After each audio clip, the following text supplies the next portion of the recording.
Hello and welcome everyone to today's Association for Manufacturing Excellence webinar titled Lean Thinking in Office and Service Environments. I am Jerry Strohmeyer, the Education Training Program Coordinator for AME, and I will be your moderator. Today's presenter is Beau Keyte, the president of the Keyte Group. Beau spends his time doing what he does best, helping clients adapt and innovate by building new internal capabilities at all levels of their organization. He excels at listening, teaching, facilitating, and coaching in ways that enable organizations to improve performance and embrace the cultural changes necessary for future success. Beau is a frequent conference speaker and adjunct faculty member of the Lean Enterprise Institute and a coach for the Masters of Business and Operational Excellence program at Ohio State University. He also co-authored 2 Shingo Prize books, including the second edition of The Complete Enterprise, Lean Enterprise, Value Stream Mapping for Office and Services.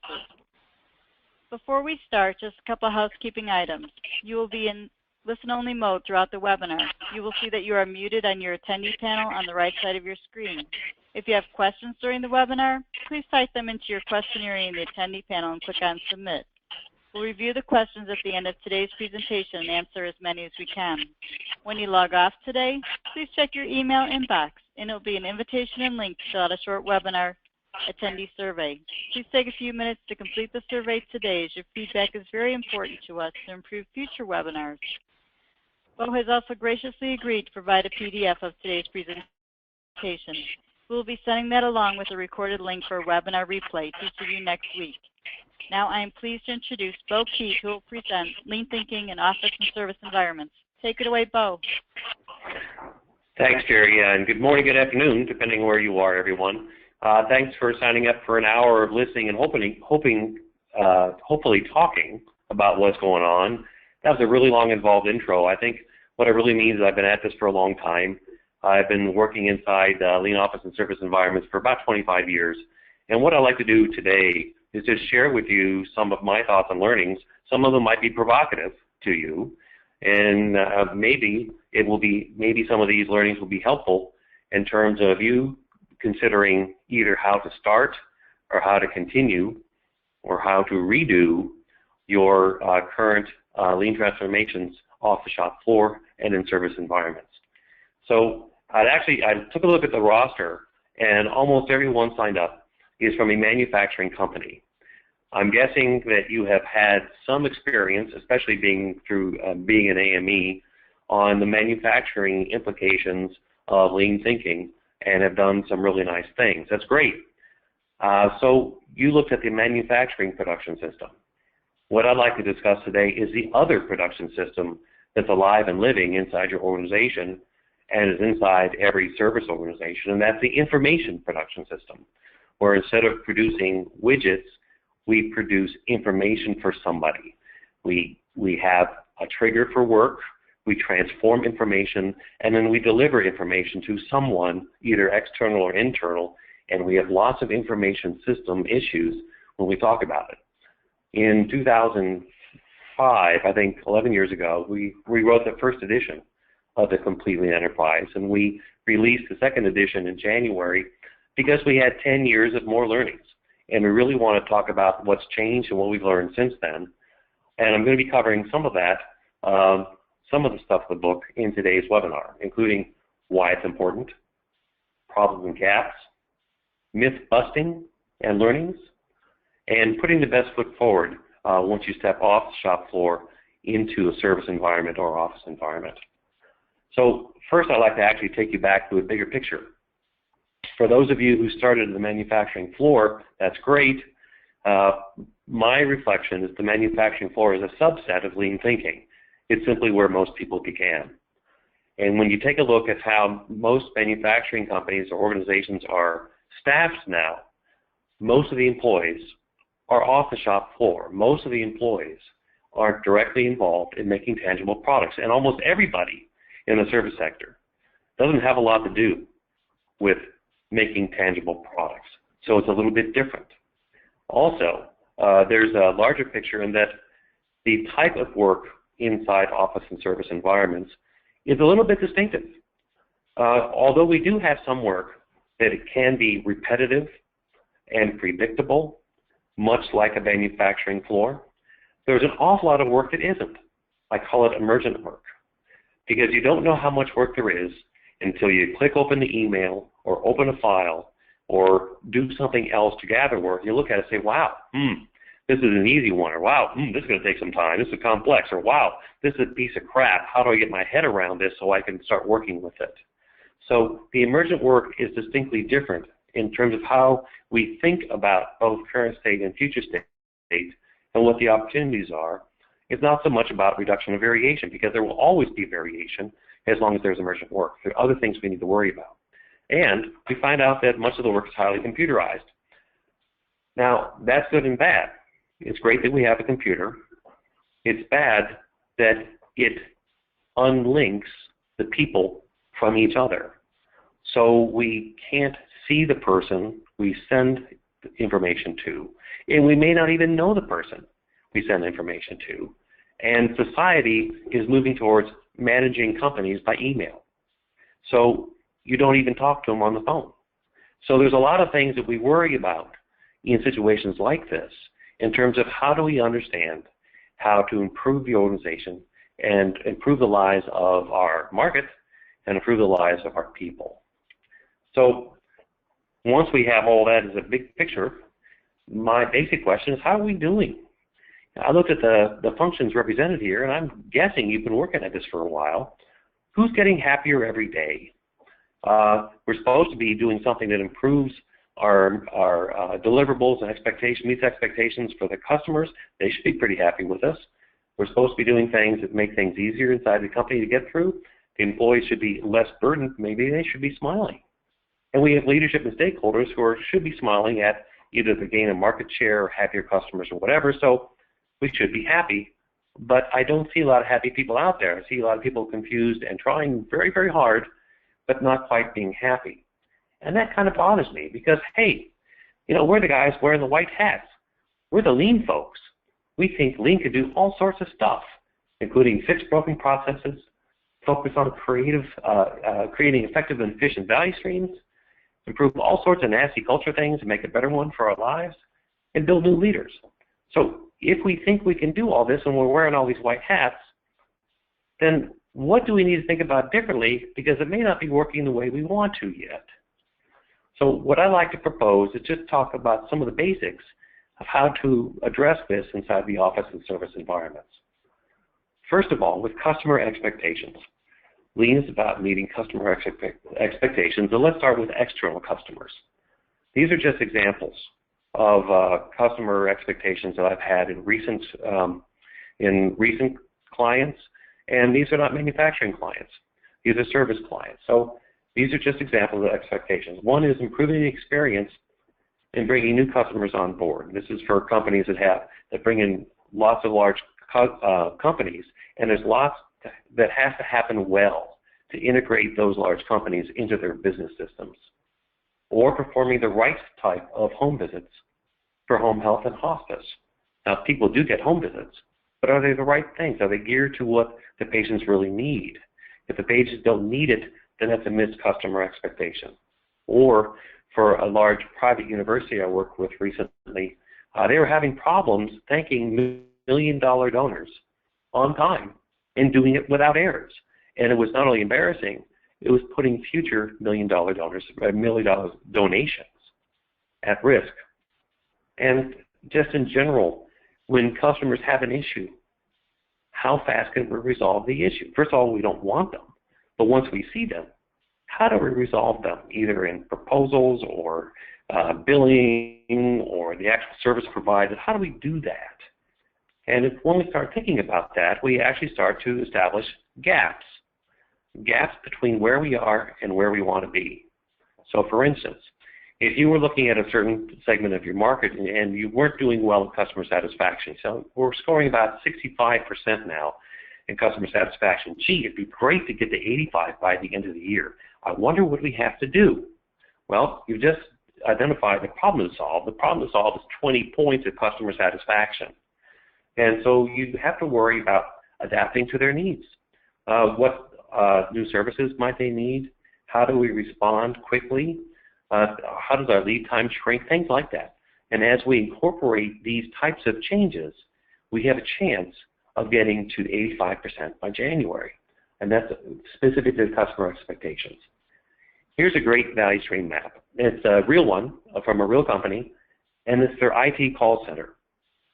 And this is supposed to be pretty simple. Think of what you would like to see when you call up IT, whether it's inside your company or for some software that you bought and you're calling to get some support. It's basically a one-on-one discussion. You call in and say, hey, I have a problem, can you help me? And that person should be solving a problem, except in this situation, in this call center, they aren't. It's a lot of back and forth. You can see the spider webs of communication there. And if you look just a little bit off center, there's a green box that says success rate. This success rate is a compilation of how often they solve the problem. So the first level is the first contact point. So that's the person you first talk to. And they say, we only fix the problem half the time, and then we escalate. The second level is the people who catch those escalations. They can only solve that 50% of the time. So automatically, you have 25% to go to a third person, and eventually that person is smart enough or has spent enough time to fix the problem. This is not what you want to see, and as we move towards a more virtual workplace, this is going to be coming out in spades. This is a big problem, and it's a true customer requirement of anybody right now in terms of the call centers and external expectations. We also have internal customer expectations.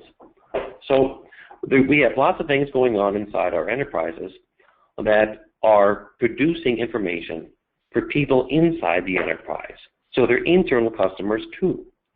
And we worry a lot about that. So some of the examples I have here include, for one company, they were actually spending like crazy, and they were having a real hard time getting people on board. It was taking too long. It was confusing. No one knew what to do. People hadn't onboarded in a long time because there was a big recession. Now that we have to turn everything back on, nothing seemed to work in terms of the process. Also, once again, when there is a problem, can we have same-day resolution? I'll have an example of that in a moment. Almost every company on the roster list has some type of regulatory compliance needs. And my experience is that most of these needs are extraordinarily burdensome, in part because of the interpretation of the company, not because of the requirements of the compliance requirements of the policies. So how do we minimize paperwork and have a clear process so everybody can do it, so we don't have to worry about being compliant? And my favorite one that happens with every single client is, how do we create clean handoffs? I mean, the office and service, it's all about creating great handoffs and not too many of them. So how do we create clean handoffs for information coming into the value stream, for information as we transform information inside the value stream and deliver it?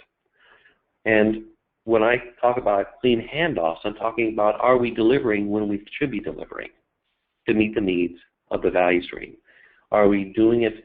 Are we sending complete information with no defects, so we don't have someone calling us saying, what did you mean by X, Y, and Z? Or doing their own rework just to get it in shape so they can do their own job.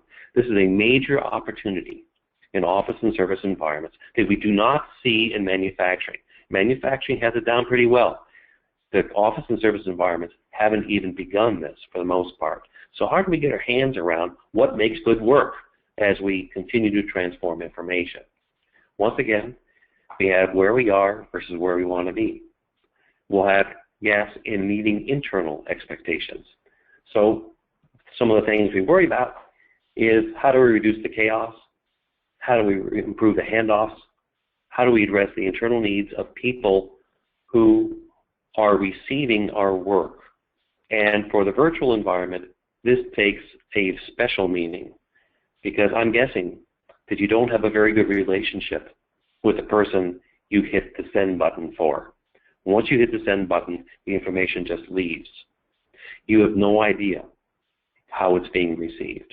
In fact, you're not even sure what the process looks like. And instead of creating a relationship with the people upstream and downstream, you end up creating a relationship with your computer, which doesn't work well for business.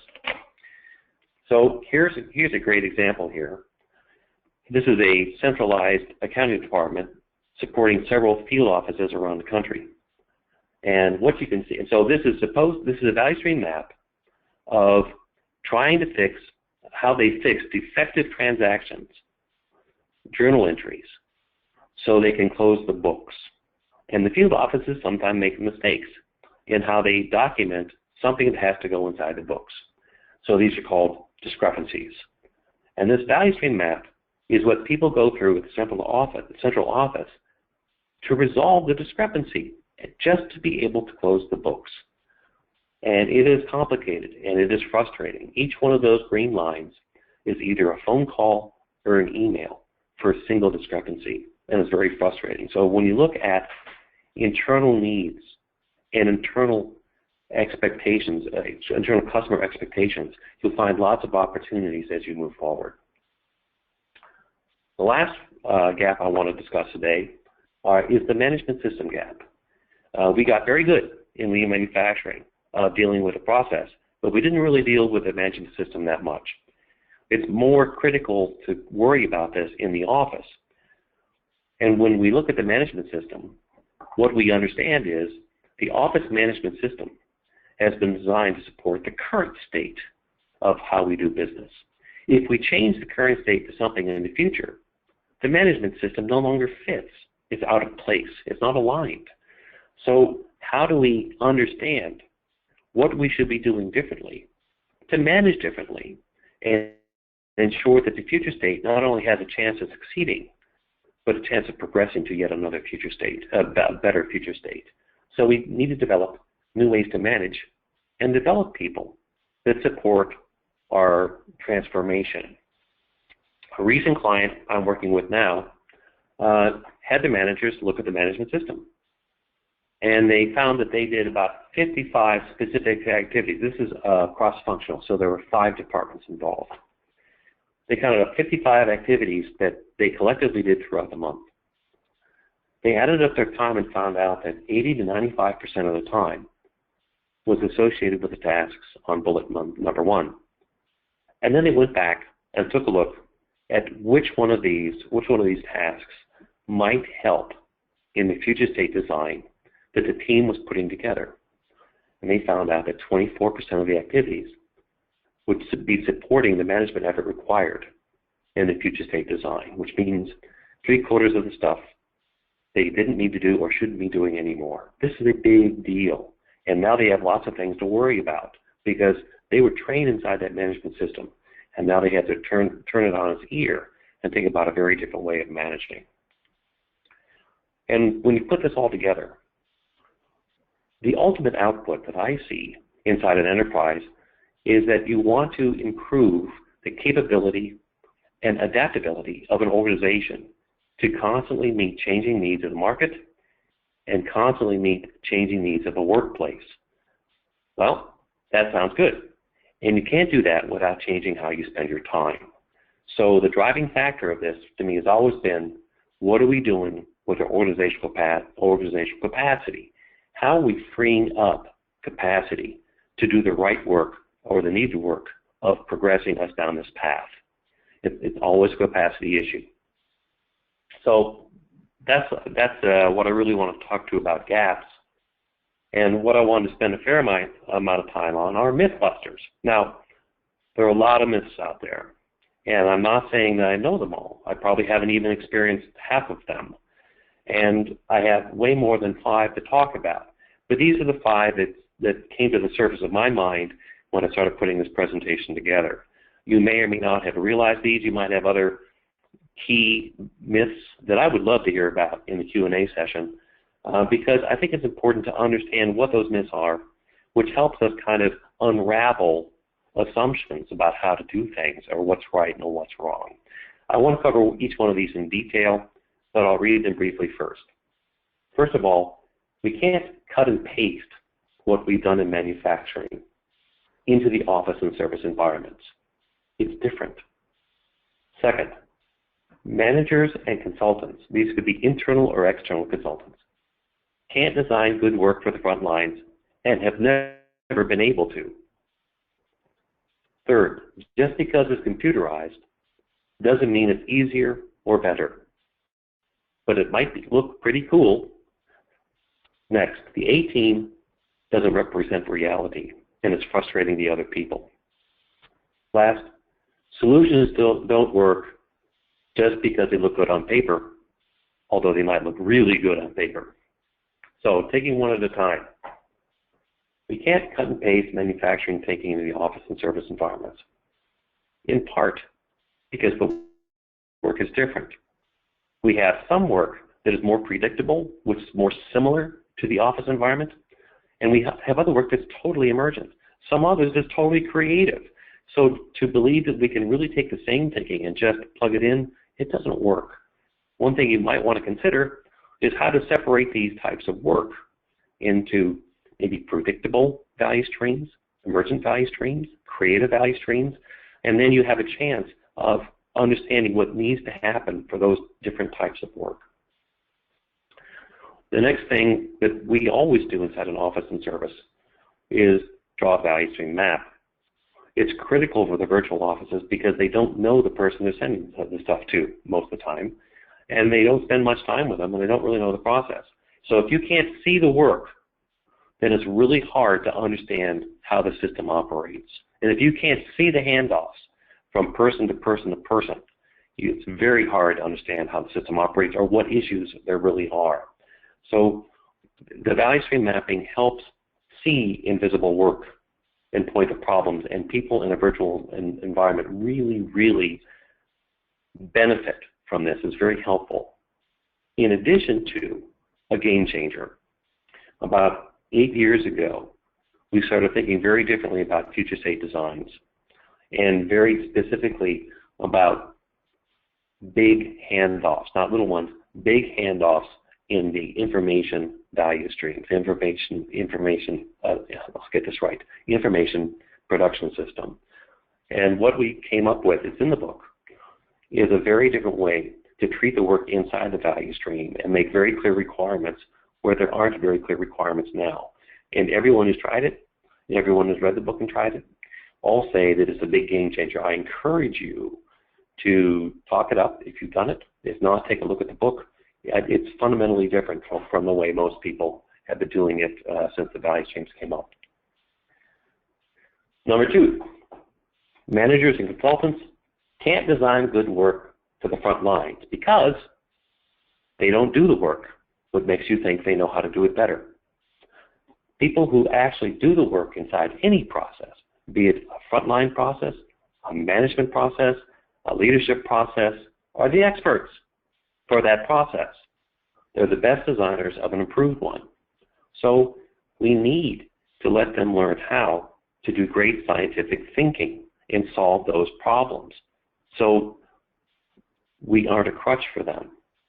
We want them to be able to think and act on their own. And as long as we keep on making decisions and telling them what to do and how to do it, it ain't going to work. But management does have a role, and I'm not keeping them out of the room. The difficulty is when a manager is in the room and people are talking about change, and the manager says anything at all, voicing an opinion. There'll be some people in that room who take that as the gospel and the only way to do it, because that's what the manager wants. And it's really difficult to get through that. However, we do have a clear role for managers, and that is they can really help scope a broad project for improvement, a broad pilot for improvement, because it typically works like this. The leaders will decide that there is an area of the company that needs improvement, that they're at risk at losing business or something else. And they'll look at it and say, listen, we want to look at improvements in these 3 states, this region of the U.S., and we're worried about very specific deliverables that we don't seem to do as well as we need to. So we're going to create some very specific goals and targets for people to attend to and make sure they meet in the future state. They hand those off to the managers who represent the cross functions or functions inside a cross-functional value stream. They take a look at that and say, well, if that's what the bosses want, then we should really look in this area and that area and include this kind of work, etc. If we if we scope it like this, we'll probably hit the numbers. That's fine. That's fine. It's fine for managers to say, this is what we should be doing in order to hit the numbers because that's what we see collectively. But then they need to get out of the way because they frame the argument and they need to have someone else figure out how to do it. And the people inside the work are the ones that say how to do it.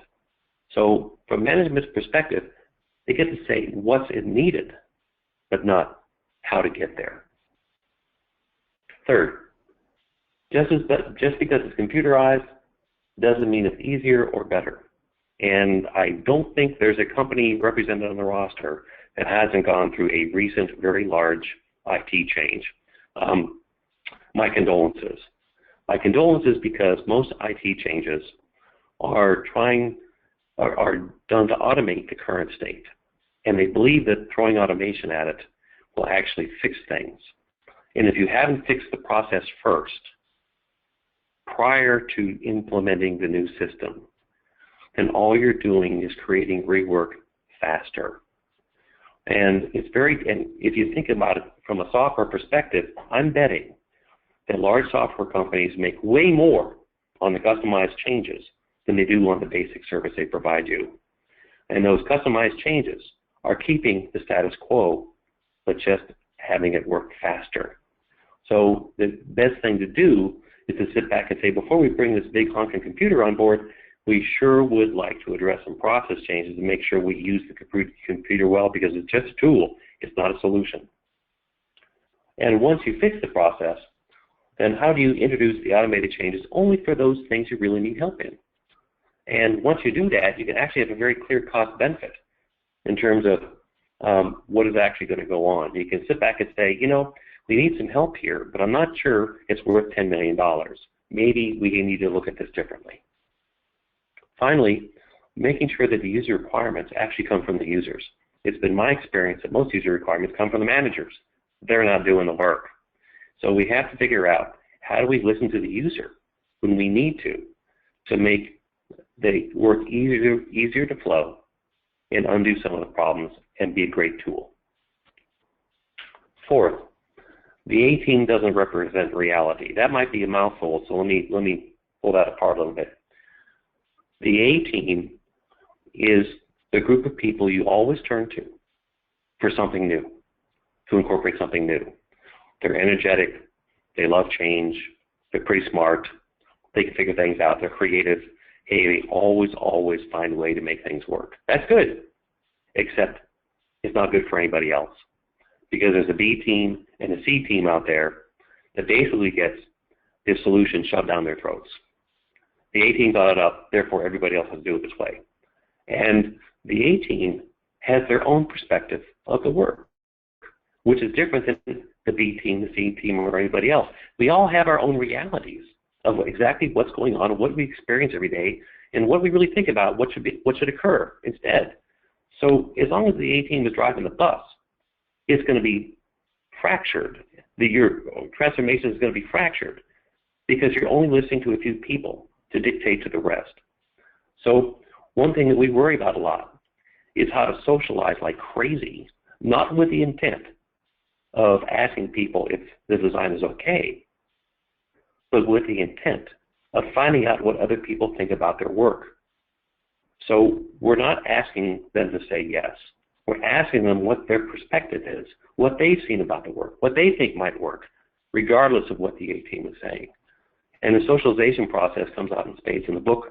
It's made some of the biggest changes possible in my clients because what I've learned inside office and service environments is that the technical change represents about 20% of the effort. The social change is the other 80%. And as long as you need time to make the social changes inside an organization, the technical stuff's easy. It's really hard to do the social stuff, and we don't know how to do it well. So how do we start to learn how to do that? How do we integrate significant socialization into all phases of the transformation, including scoping? Let's socialize the scope. See if other managers and other value streams believe this is the right scope or if we're missing the mark for some reason. How about designing? How are we sharing our current state and our future state with others to make sure it's a robust current and future state and includes other people's perspective, not just ours? In experimenting, how do we have other people help us design these experiments so all of a sudden they're part of the solution and they're buying in because they get a hand in the design? And rollout, this is really critical. Most of my clients believe on day one that everyone should do the same work everywhere. Let's just replicate it. It's got to work everywhere. In reality, it never does, because the other place is a different shift or a different floor in a hospital or a different field office with their own set of issues. They have different staffing, a different culture, a different reality. So to just to overlay it on top of people is once again shoving it down the throat, and you're not respecting them. And if Lean is partly about respect for people, how do we respect them and engage in socialization to figure out what's best for the company? So we have this in the book, and that's a kind of a little picture of what we worry about in terms of socialization. First is, who needs to agree? That's the core team inside the value stream who will be creating new standards or new standard work inside the value stream. They need to agree on what's going on.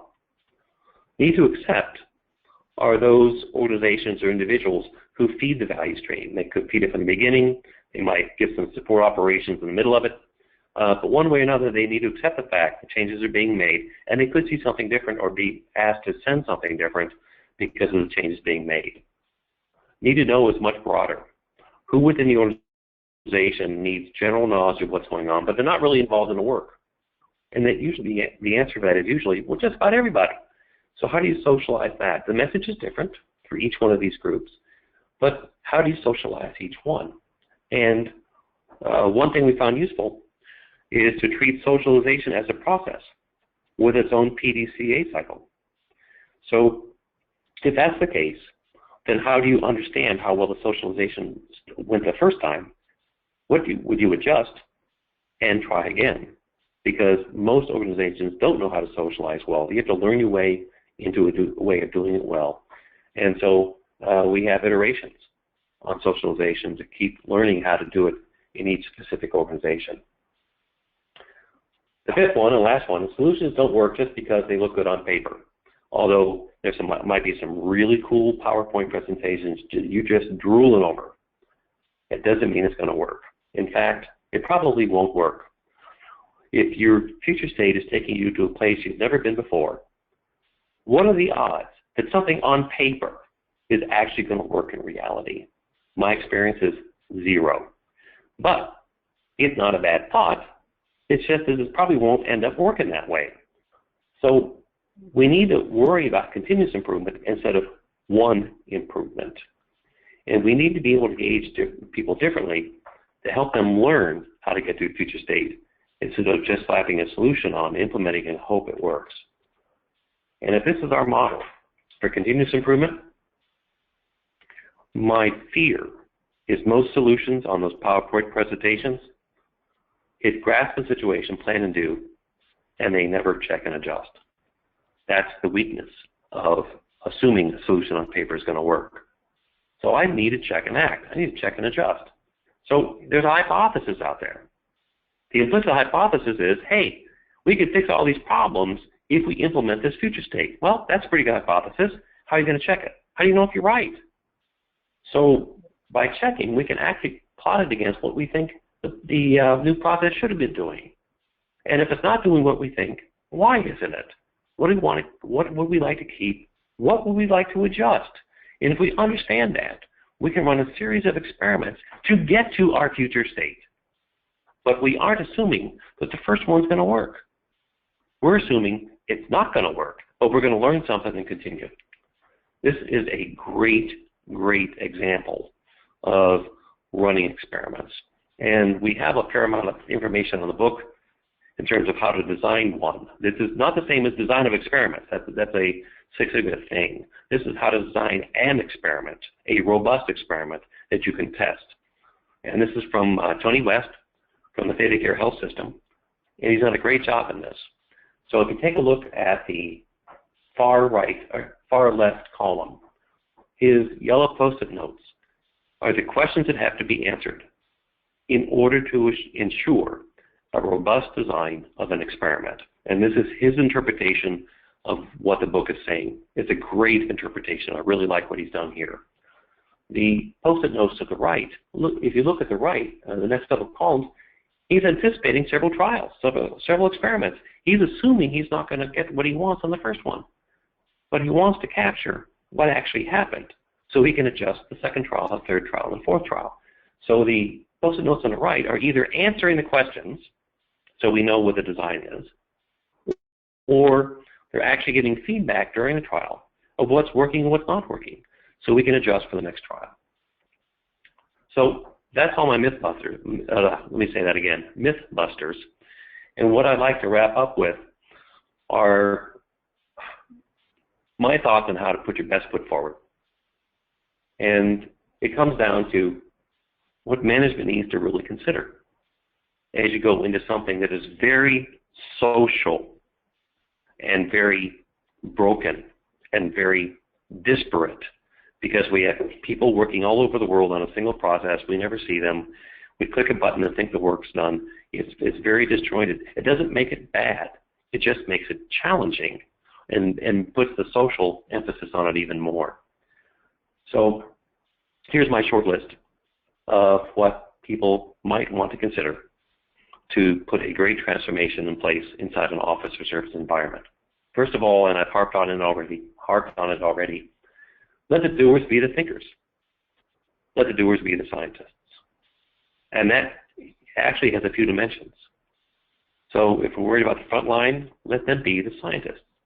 If we're worried about the first level of managers, let them be the scientists to figure out what they should be doing differently on the first level of management to support the value stream. If it's second level management, let them be the scientists. Let them worry about what they need to do differently to support the first level of scientists, which is really changing their world. How do they do that? What do they worry about? What do they track? What do they manage? These guys need to be the thinkers and the scientists at all levels of the organization.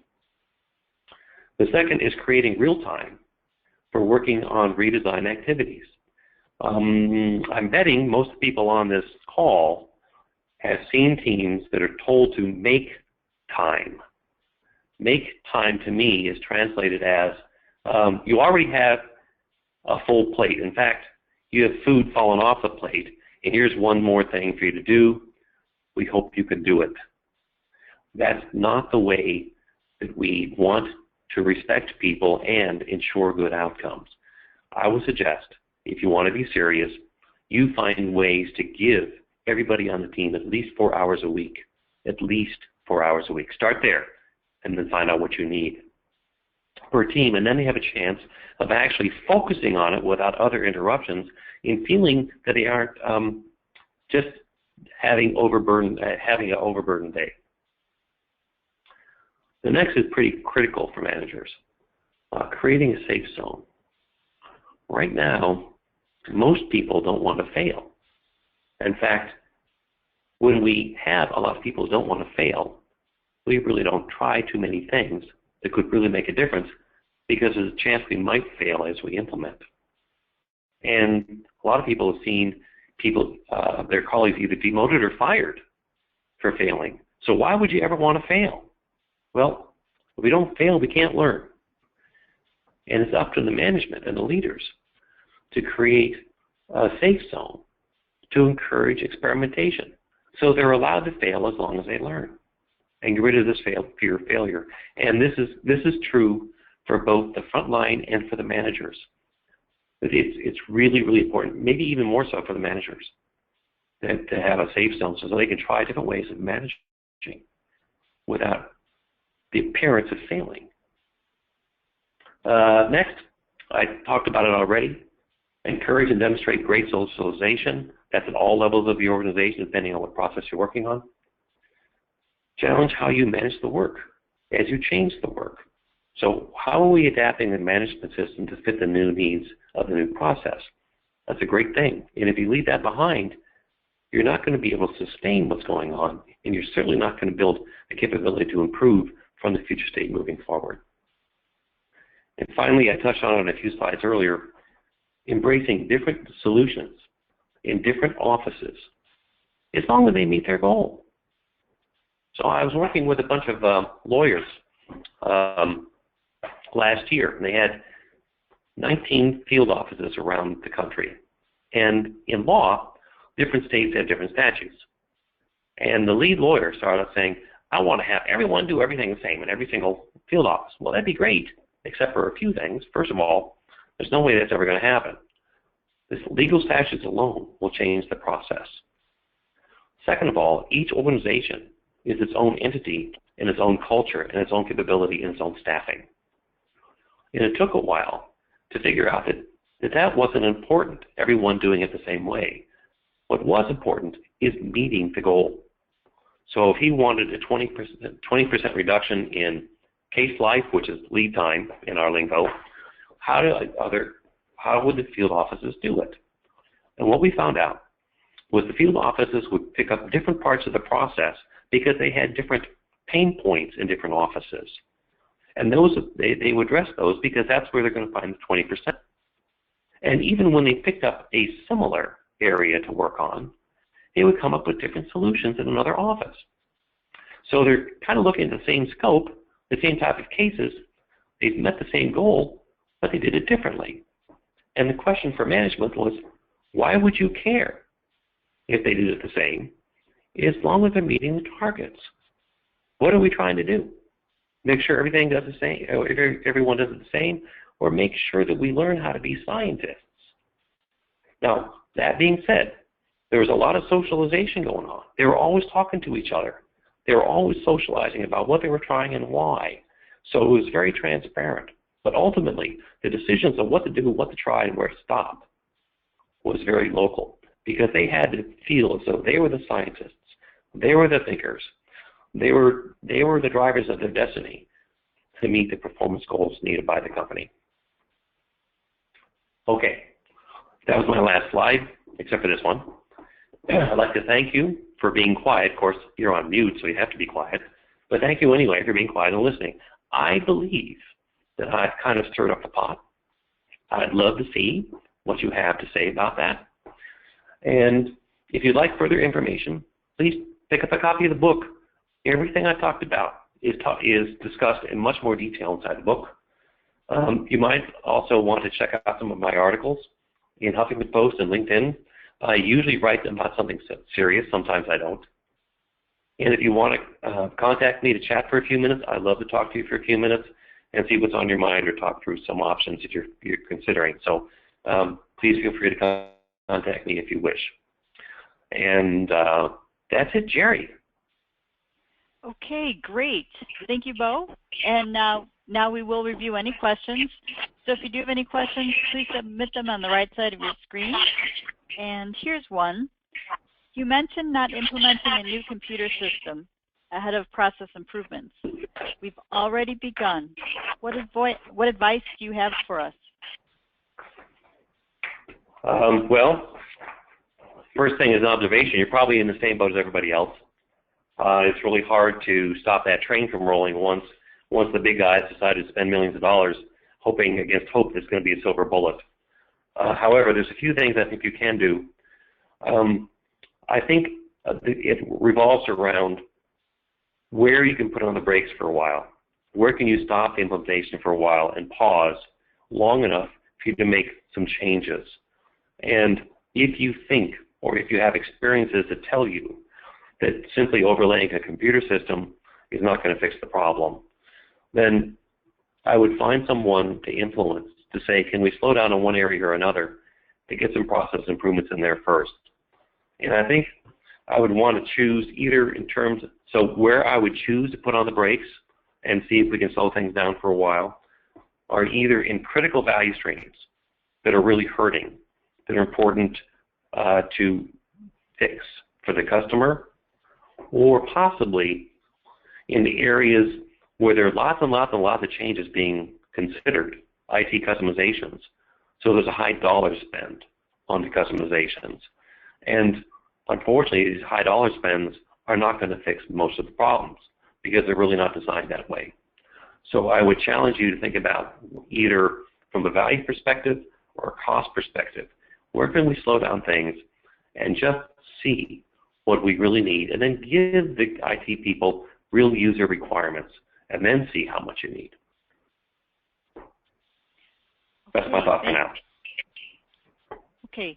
Our next question is, we have a mix of managers and frontline designing new work. What's wrong with that?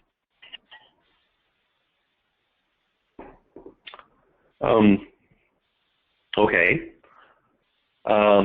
Theoretically, there may be nothing wrong with it if indeed the people doing the work feel unencumbered or unobligated to the manager as they think through new ways of doing business. Unfortunately, that's rarely the case. So what you have is a well-meaning manager who has his or her own opinions, stirring up the pot, and helping define how to do it. Except that manager doesn't have to live with the results. The people who have to live with the results are the workers. But they don't want to tell the manager, you know what, we tried that 5 years ago and it never worked, or whatever. They don't really want to give feedback because they don't want to really go against what management is thinking. They aren't comfortable doing that. So my experience is they usually aren't comfortable doing that. It's best to get the manager out of the room.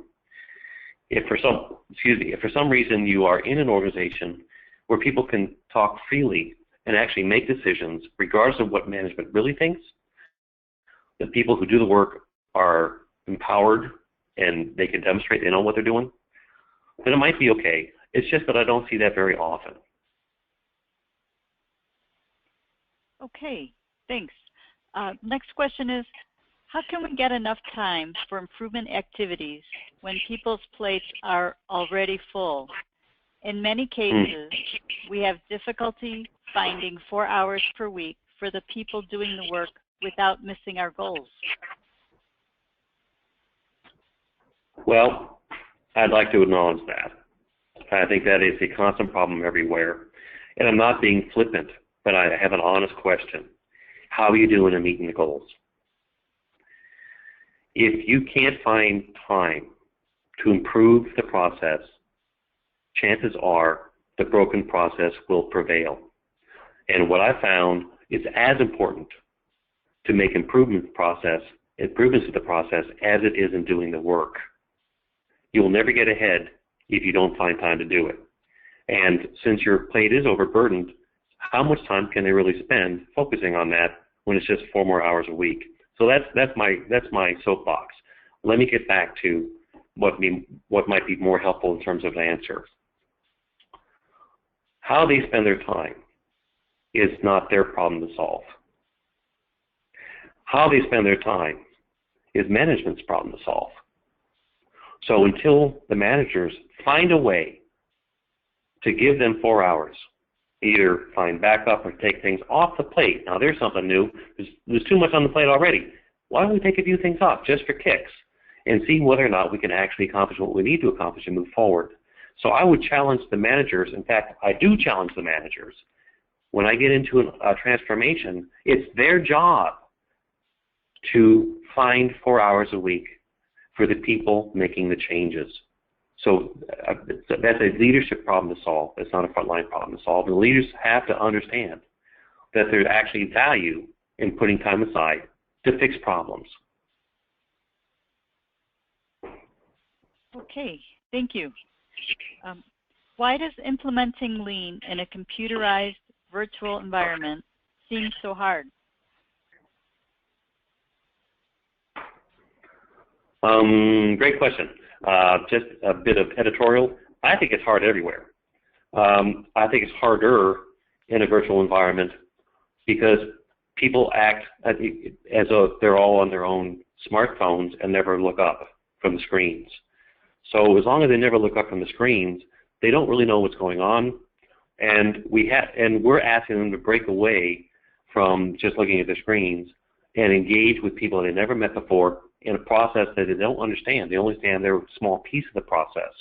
So I think it's harder in part because of the social nature, We want to give them technical solutions, but a lot of the change is social.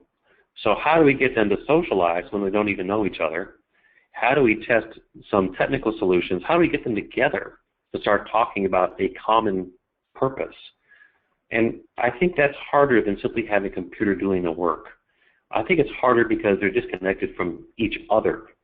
And if you believe that the transformation in office and service is much more dependent on social change than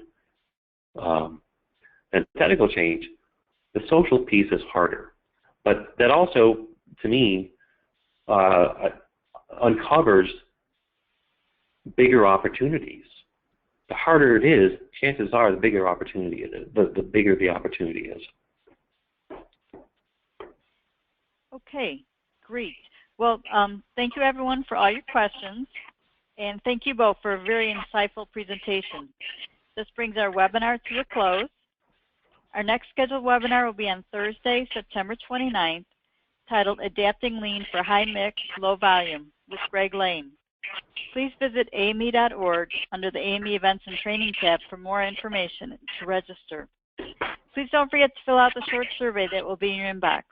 Thank you everyone for attending and have a productive day. Thank you.